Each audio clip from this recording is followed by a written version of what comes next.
Hello again and welcome to another edition of This Week in Wabash. I'm your host, Wade Weaver from 1059 The Bash.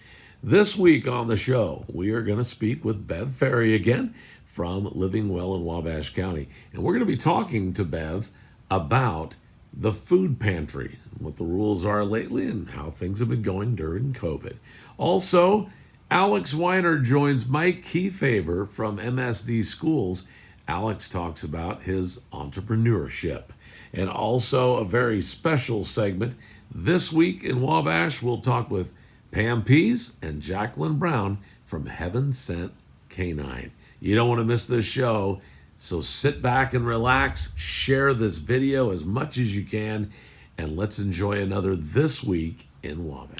Well, welcome back to another edition of This Week in Wabash and a segment with Bev Ferry from Living Well in Wabash County. Bev, good to see you again this week. It's good to see you too.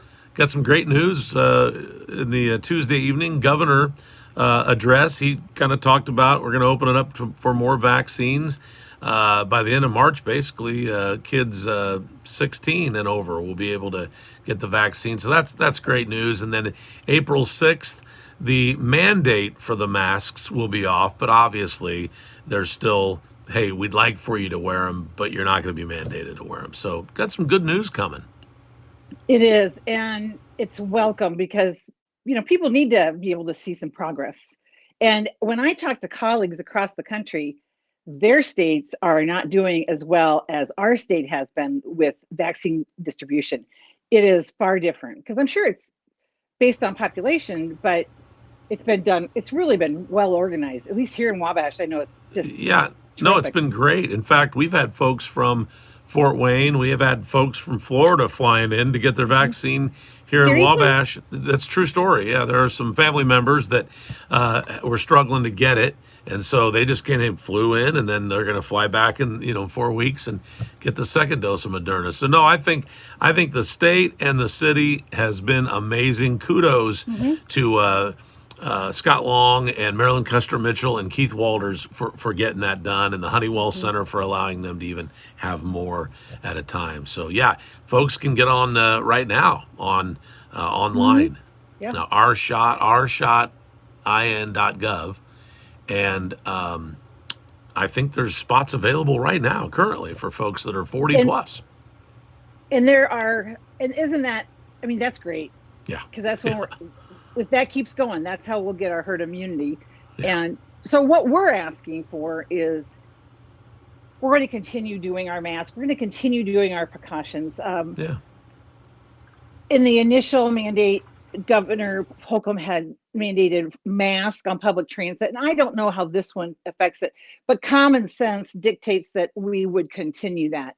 And so we will. And when we're getting closer and closer to where we get comfortable bringing in some more activities or some activities. So people will still wear masks.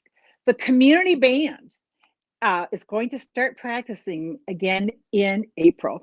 Isn't that exciting? Yeah, no, and we're that's going really to have exciting. it is. And Yeah. we had their organizational meeting with their board. Everyone was so excited because everybody had been isolated. It's even people who were working during the day had been isolated. So it was really cool. And they'll start practicing in April, and where they might normally take up a half of the room, they're going to take up the entire room because of the need to space. And then when they're not playing their instrument, they will have their mask on. When they come and go, they'll have their mask. We'll have hand sanitizers. There's going to be handy wipes to wipe everything down. And then our custodian will clean the room too. So we're excited about that. Yeah. We are not comfortable having a concert in the building yet. I think that's a few months away, but we figured out how we wanted to do some outdoor concerts, and that'll be neat. And when that's all finalized, we'll promote that on your station, and it is the beginning. Yeah, it's the beginning. It's a beginning, a new beginning. And just real quick, I think it's a great idea. I'm not a huge mask guy because I have trouble breathing, seriously. But I don't use that as an excuse. If I go into a place that mandates it, I'll wear it. I'm not saying I won't. But I think it's a smart idea, even after this is kind of gone, especially with the older folks, the seniors in your life. to actually, be cautious from now on. Because, I mean, even the flu or a cold can trigger something really bad. And I think we ought to always be cognizant of people with comorbidities or even seniors from getting the flu. We don't want them to have the flu either. So, Did you notice we didn't really have a cold and flu season? yeah, It was the mask. yeah, So there are some cultures who will do more mask, and it's when they wear the mask, it is a courtesy to other people. We don't think about that. We think of eye contact. We think of our smiles. I have learned to discern when someone is smiling with the mask on. You can kind of tell. well, good for But you. yeah, oh, they may be. It may be. Maybe they're saying something behind the mask. I don't know. But I have no, friends it's walk by me and they text me later and say, well, dude, why won't you say hi to me anymore? I'm like, oh, I'm sorry, I didn't know it was you. That's the other issue. yeah, Yeah. All yeah, right. because it's hard enough anyway to recognize people out of their normal surroundings, but to put the mask on. So we will continue to do that. But in other cultures and other times, especially other cultures, people of age were valued more than what we do value our elders, and we fall, that is one area that we as Americans fall very short.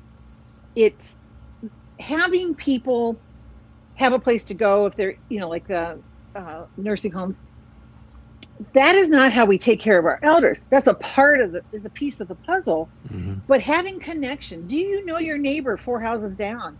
Do you ever think to just check on them and see how they're doing? Do you notice that their newspaper is not getting picked up? Maybe it's still at the side Right. door. Knock on the door and see how they're doing. And do you ever, think to maybe invite them to come down to sit outside with you um, and just visit?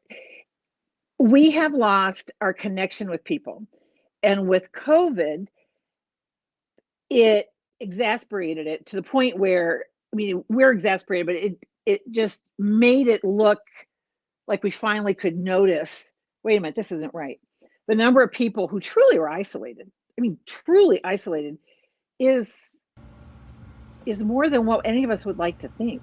Absolutely. And COVID last year was an amazing eye opener for a lot of things, as you're bringing up. And we're going to take a quick break. And when we come back, I want to talk about what COVID did to the food pantries and the food insecurities. And we'll be back okay. with Bev Ferry coming up on part 2 in just a few minutes on This Week in Wabash. Today at MSD of Wabash County, we have Mr. Alex Weiner, who is a senior at Southwood High School. Good morning. Good morning. So tell us a little bit about yourself and your experiences as a student here at Southwood. Yeah, so I've went to Southwood my entire life, K through 12, and it's just always been a great experience for me, especially coming into like my high school years here at Southwood. Just like the teachers and all the classes that I've been able to take have just really helped prepare me, not just as a student academically, but more as a person going forward into my life and my future that I want to pursue. Great to hear that you develop a lot of relationships yes, here. for sure. So let's go ahead and move and talk a little bit about the business department here, your business classes. Tell us a little bit about which classes you've taken and your successes that you've had with those so far.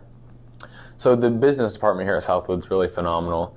And I've taken all the classes that have been required, obviously, like every other student here at Southwood. And then this year, I've decided to take our dual credit Intro to Business class, along with our dual credit marketing classes, which have been really phenomenal in helping me.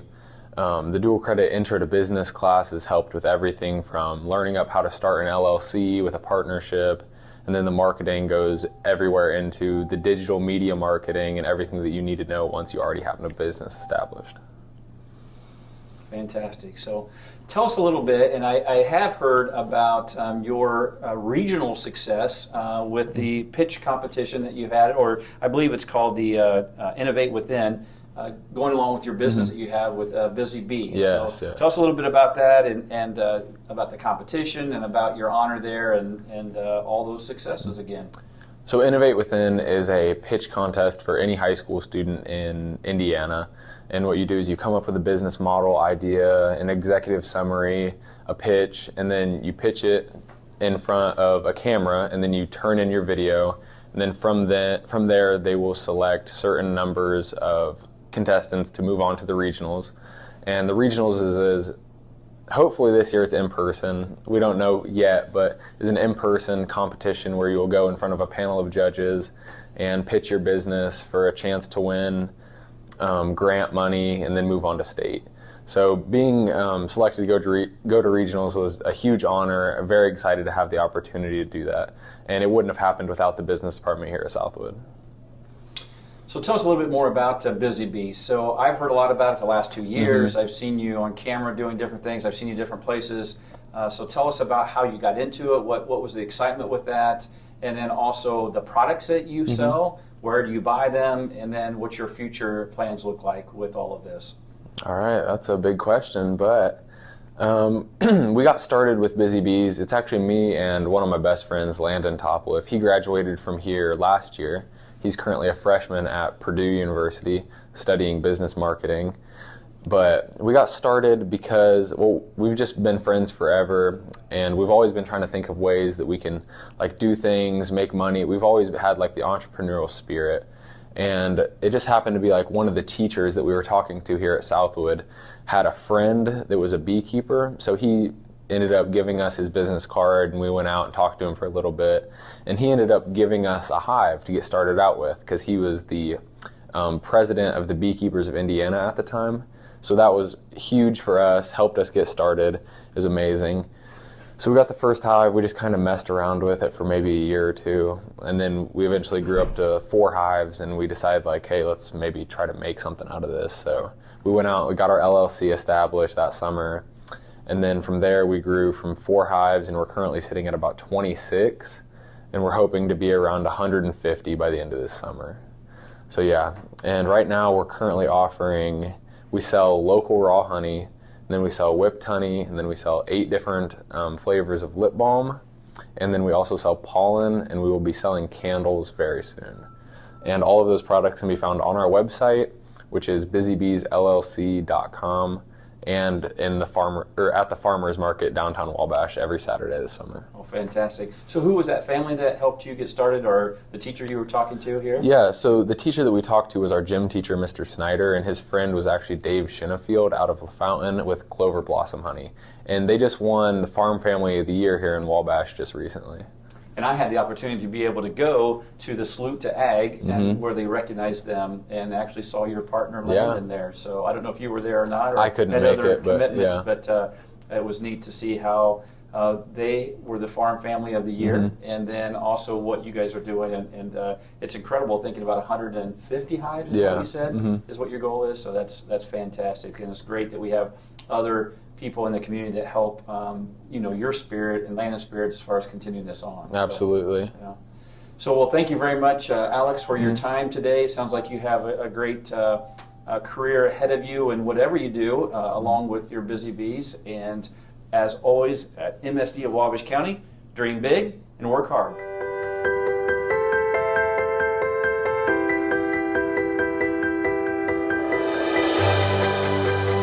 Dare to dream about it.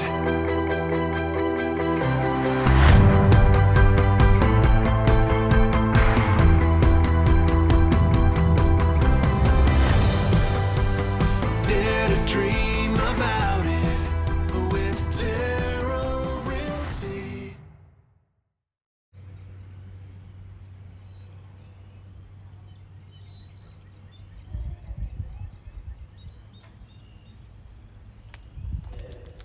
Welcome to Heaven Sent Canine. I'm Pam Pease. I'm Jacqueline Brown. I started out working dogs in the local Wabash County 4-H. I did that for 10 years with my dog Ranger. We competed in obedience and agility at the county and state levels. We then got into an internship at Von Lick Kennels, where I adopted my fail-out bomb dog, SJ.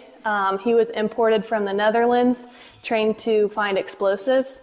So he had failed out of a state test. I ended up getting him kind of in a crazy way from VLK for free. And we ended up then certifying, I think 1 to 2 years after that, we got into working for Merrill's Detector Dog Services. We've worked for them in 5 or 6 states now, but one of the first ones was in Maine. We spent 2 months there working with their puppies and practicing some training for their green dogs. And then we went to Miami, Florida for 6 months. I did a semester of college online, and we searched for explosives at American Airlines Arena, home of Miami Heat, and Hard Rock Stadium, where the Miami Dolphins play. After we got back to college from being in Florida, we started working at a place in Fremont, Indiana called Fremont Dog Lodge, which is a place very similar from this. They do boarding, grooming, training, daycare, all of those things. So I really got to train a lot of pet dogs while I was there and see how an operation like this works. And then Mom and I had always kind of wanted to do something like this, and it was coming up to time for me to graduate, you know, especially with quarantine and everything like that. A lot of job opportunities had been, we were like, well, I'm not sure what I want to do. So she was like, why don't we just do it now? I don't know. So Jacqueline gets her love of dogs pretty honestly. I had 2 labs at different times and used to be an elementary education teacher, and in Illinois, my principal allowed me to bring the dog to class. And so the dog was very well trained, obviously different style of training than Jacqueline. Like, I just am kind of like, you do what I say the first time. And so the dog was a good listener. And so then got married and moved here and had the kids, and was part of the dog 4-H with Jacqueline for 10 years. We always said that I did the dogs and Mark, my husband, did the hogs, because they would show swine also. So that was always kind of a running joke. And so fast forward to Jacqueline always being involved with dogs, and when she was at college, I helped, like Sajefki would stay home, and then she had an opportunity to take him to college, so of course I missed him.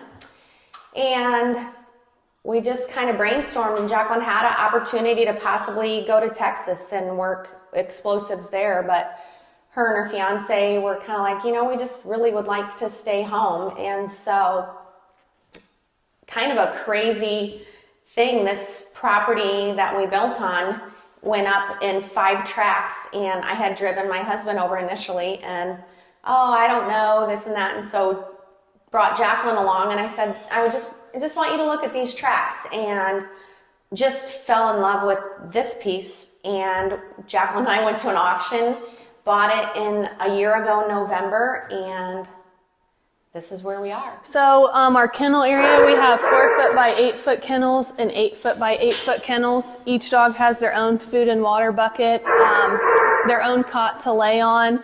We have isolation panels in between each kennel to prevent any fence fighting or frustration from that. We are a drain-free kennel, so there's no drains anywhere. Drains harbor a lot of smell and bacteria.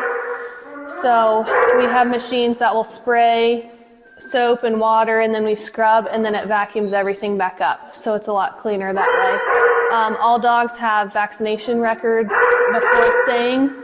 And since we're new construction, our HVAC system is also designed specifically for disease prevention and cleanliness. So the other neat thing when we worked with our HVAC company, we worked really hard on having the smells, the diseases not go around everywhere else. So only in the kennel area, we have the big fans at the end that turn on. And the fans bring in fresh air and circulate the air. If it's smelly, we can kick the fans on.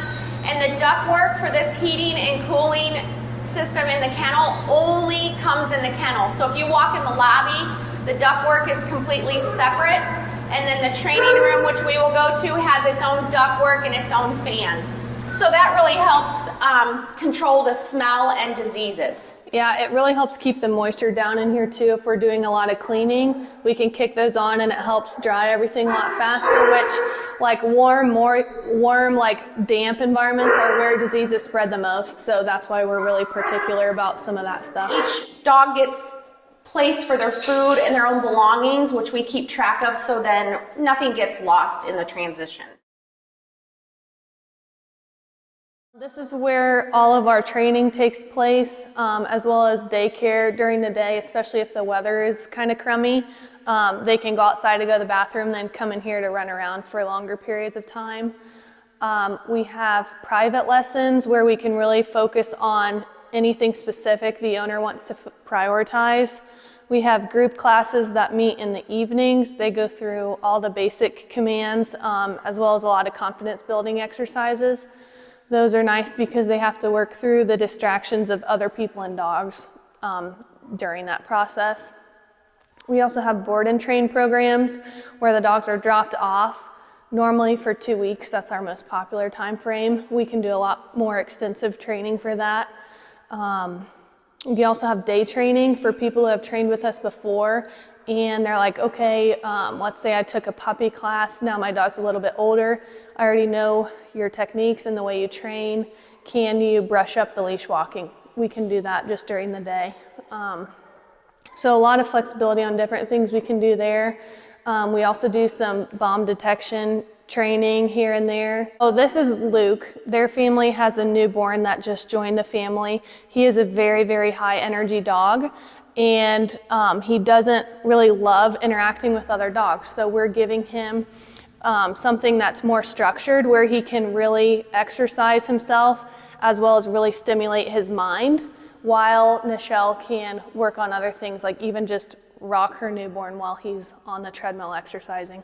So it gives her a lot more flexibility to be able to provide Luke with his needs, both mentally and physically, while getting some other stuff done at the same time. So this is kind of labeled our daycare yard, and we have 3 fenced-in yards. We've got a center yard for big dogs, and the north yard, we call it, is for small dogs. And a lot of the boarding dogs will go out in those yards, or we can open them.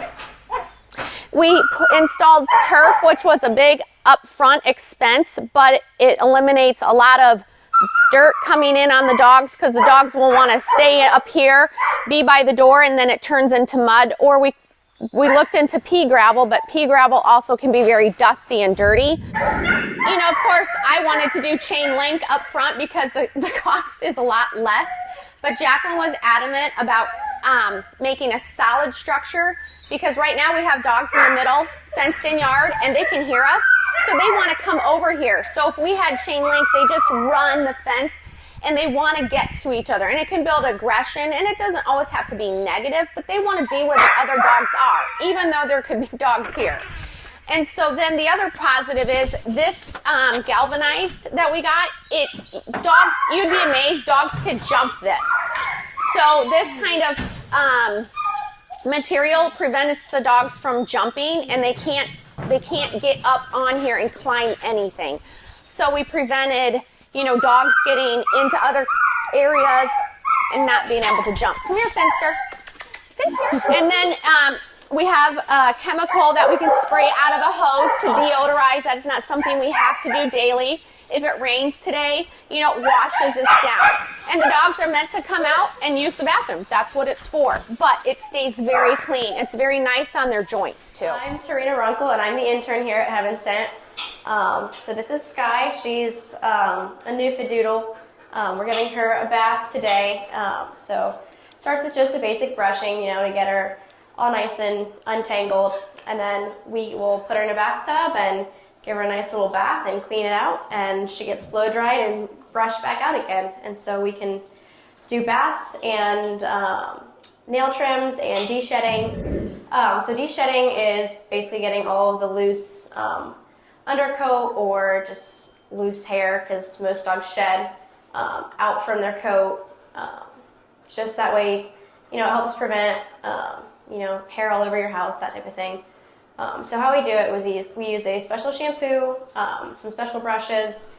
We just go through basically until we can't get any more hair to fall out of your dog. So after we put the special de-shedding shampoo on, we let it soak for a little bit, and it helps bring out like the loose hair and helps us, you know, get it out. And we do expect your dog to shed just a little bit after they go home, just as because we've loosened up so much of the hair, just getting the undercoat out. So expect them to shed a little bit afterwards, but then the shedding should go pretty much entirely away for a little bit.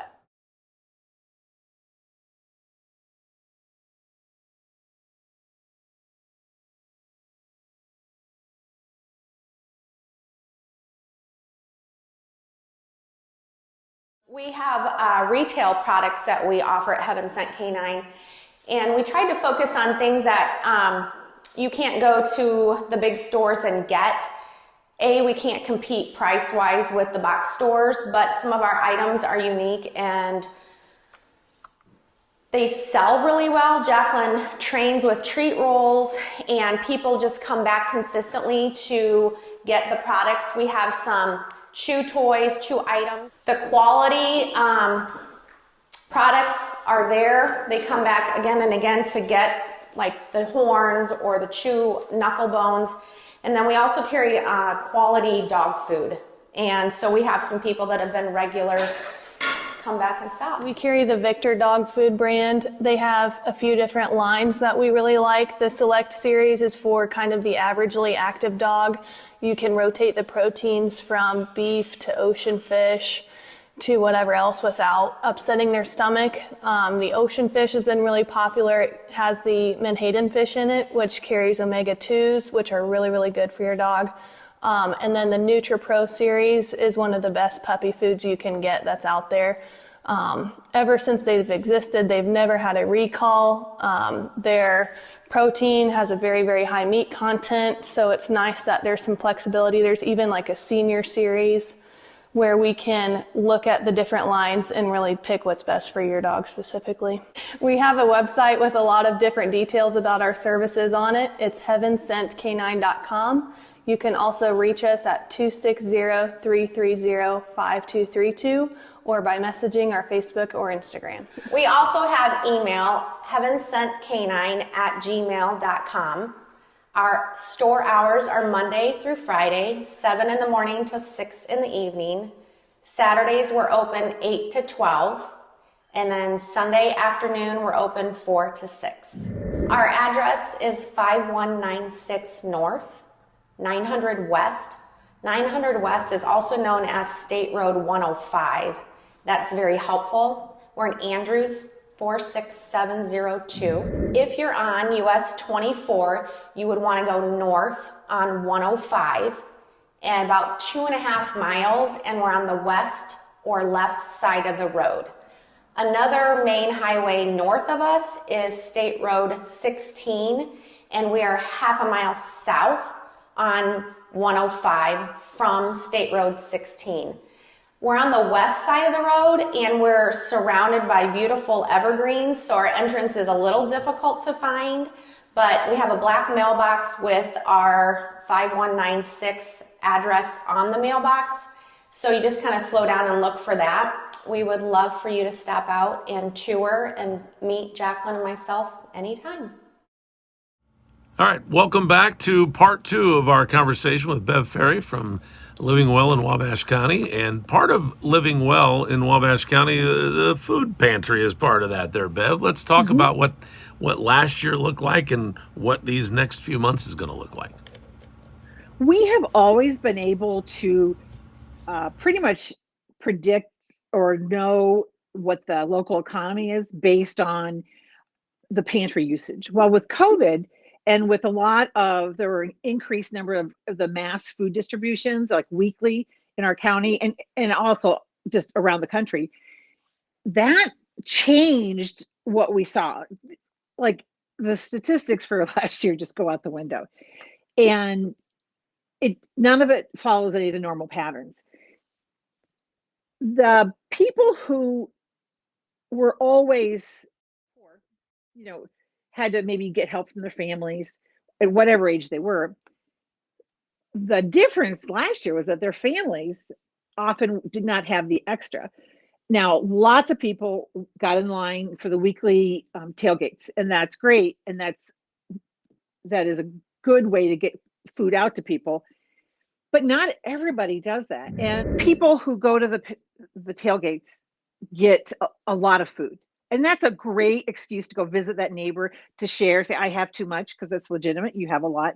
And there are people who will, if they're getting a boatload of tomatoes at the distribution, they'll come home and they'll make salsa, or they'll can it. I mean, it's amazing how people have really increased what I would call the old basic skills. I don't know how to can. My mother didn't can, but she froze things.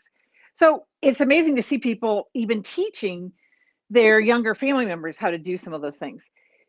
So the people who've always been low income, and many of them had family members who could maybe they would help each other, right? Give back and forth.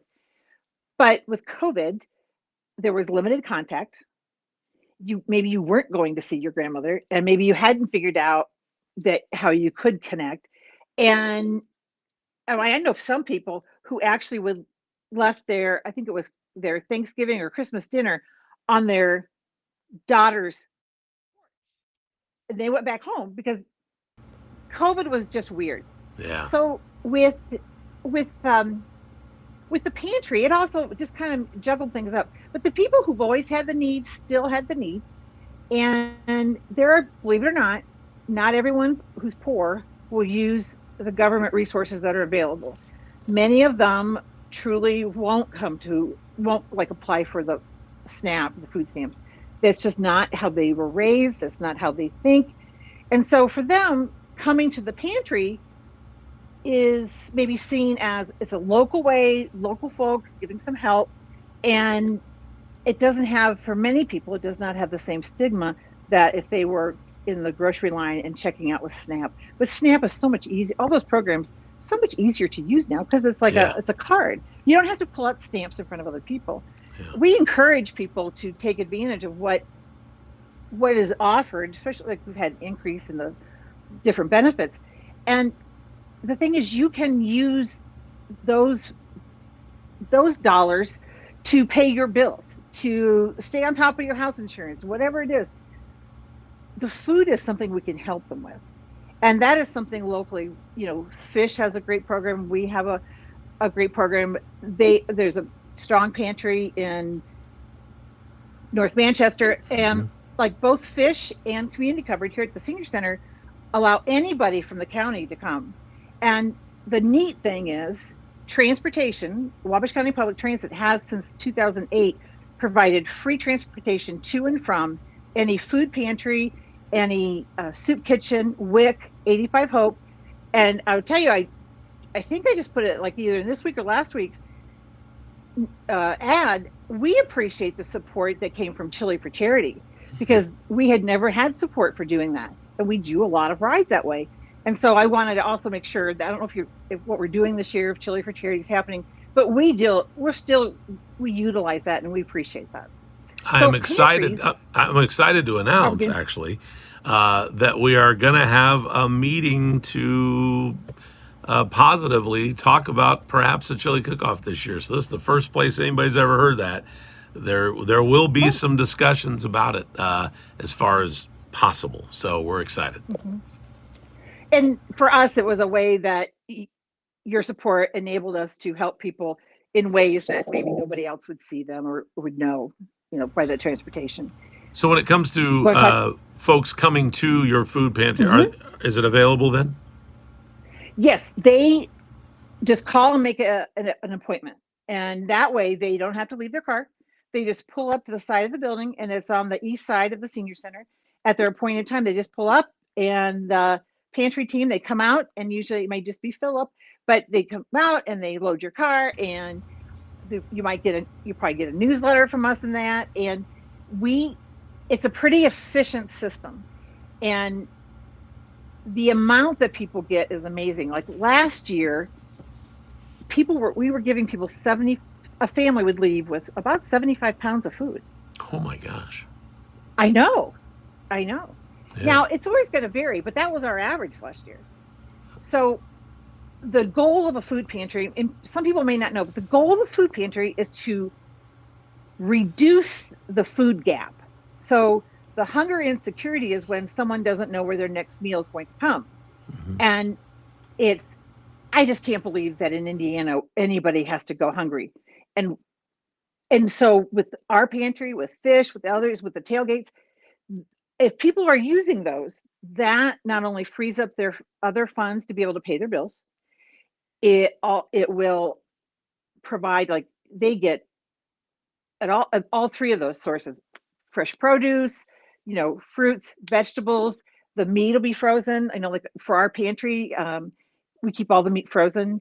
And the goodness of the community is amazing because even if some people will give us funding and they have a specific interest. We actually have someone who likes to help with the basics. So we actually use their donation to buy, big boxes of toilet paper, individually wrapped rolls, and they're good sized rolls. And that is how that family likes to have their gift used. Because if somebody is using the government, the food stamps or SNAP, they can't buy toilet paper, they can't buy shampoo, they can't buy dish detergent, but they still need it. So those kinds of things, people don't think about that, but those are important at every food pantry, and it is at ours. That's awesome. Any last words for this week in Wabash? We're just we're glad to have spring finally here. Yeah, it is really nice. We've had a decent March actually, so it's been pretty good. Mm-hmm. Yeah. But I'm happy to have April. Yes, I will be even happier. We will talk to you again next week on This Week in Wabash. Thanks for your time. I appreciate it. You're welcome. Thank you for having me. Tune in again next Friday for another edition of This Week in Wabash. And also check out the radio program on Sunday mornings at 9 right here on 1059thebash.com and 1059 The Bash Radio.